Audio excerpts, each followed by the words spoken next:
Nah, ini kerjaan setan juga, menamakan ketaatan dengan nama-nama yang tidak baik. Jenggot dia bilang kayak embek, padahal jenggot sunnah, gitu ya. Kemudian dia masuk melalui pintu yang disukai manusia. Setan itu masuk melalui pintu yang paling disukai oleh manusia. Bisa lewat wanita, harta, tahta, apalagi.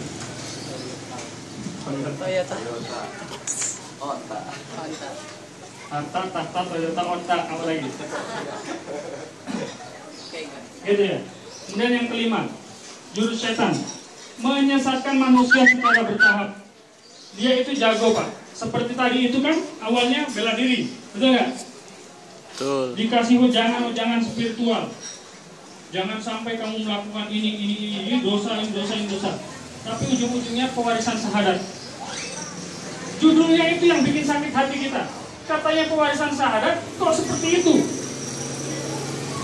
Betul nggak? Kalau Bapak Ibu baca buku Ihya Ulumuddin Al-Ghazali, ada satu kisah di sana diceritakan sama beliau. Ada seorang muazin, seorang pemuda soleh yang matinya dalam keadaan dimurkai Allah Subhanahu wa Ta'ala karena disesatkan oleh setan perlahan-lahan. Dia ini kerjanya muazin. Setiap hari, setiap 5 waktu dia yang azan di atas menara.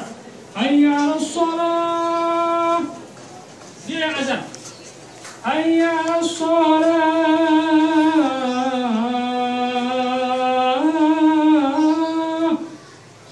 Setiap hari 5 waktu dia yang azan. Suatu hari setan datang membisikkan, "Hai anak muda, tidakkah engkau bosan ya, berdiam diri di taman masjid, dalam masjid?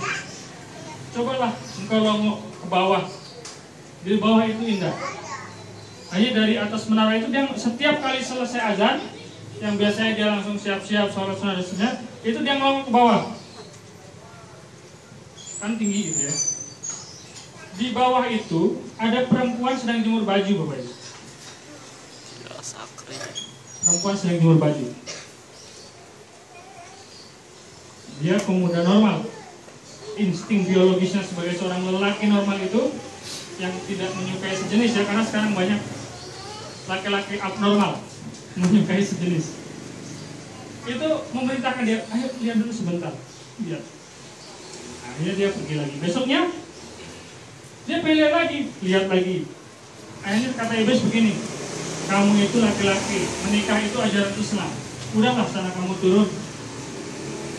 Kata. Akhirnya dia turun. Dia turun juga cuma lihat doang begini.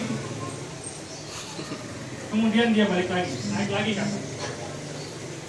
kata iblis, "Tidak berdosalah kamu kenalan sama dia.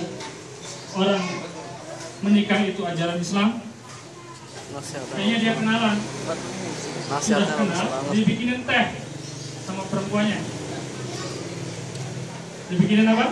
Teh. Madu. Minum dia sejenak di sana. Besok dia nggak turun. Perempuannya yang naik ke atas nganterin teh. Cuman nganterin doang. Begitu seterusnya, sampai akhirnya dekat. Mereka sangat dekat. Terjadilah perbuatan yang sangat dimurkai Allah Subhanahu wa Ta'ala. Dan dalam kondisi seperti itu, dia terpleset jatuh dan dia meninggal dunia. Dia meninggal dunia dalam keadaan su'ul khotimah. Padahal setiap hari kerjanya azan. Hati-hati jebakan-jebakan setan. Dia kadang alasannya SMS ya. Udah sholat belum nih? Di show. Ayo sholat. Janjian. Jangan cuma duduk doang ngobrol-ngobrol. Kata setannya, masa cuma duduk doang? Lebih dekat lagi dong. Lagi.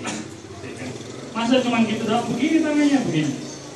Seterusnya sampai setan menyesatkan dia untuk melakukan perbuatan yang dilarang Allah Subhanahu wa Ta'ala. Kalau sudah berbuat dosa, bagaimana? Kata iblis begini, hei, kamu ini pendosa, udahlah,